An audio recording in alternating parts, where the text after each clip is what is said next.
যে মা বাবা একদিন নিজের মুখের খাবার সন্তানের মুখে তুলে দিয়েছিল, আজ তারা কিন্তু ভাতের প্রত্যাশী নয়, তারা ভালোবাসা ও সম্মানের প্রত্যাশী।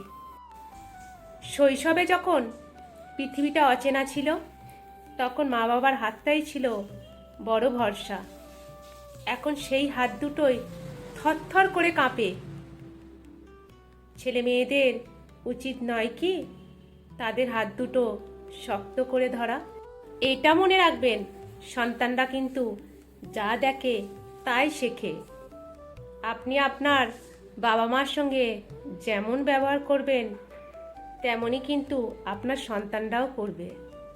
মা বাবার প্রতি যার কোনো দায়িত্ব থাকে না, আমার মনে হয় না সে আদৌ মানুষ কিনা।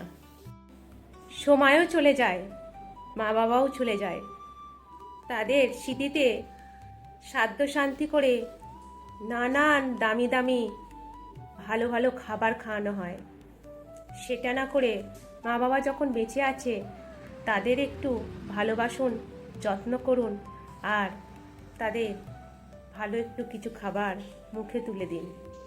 মা বাবা শুধু এক মুঠো ভাতের কাঙাল নয়, তারা একটু ঘরে শান্তিতে ঘুমানো আর সম্মানটুকুই চায়। যারা এই অধিকার থেকে তাদের বঞ্চিত করে, তারাই আসলে তাদের আশীর্বাদ থেকে নিজেদের বঞ্চিত করছে।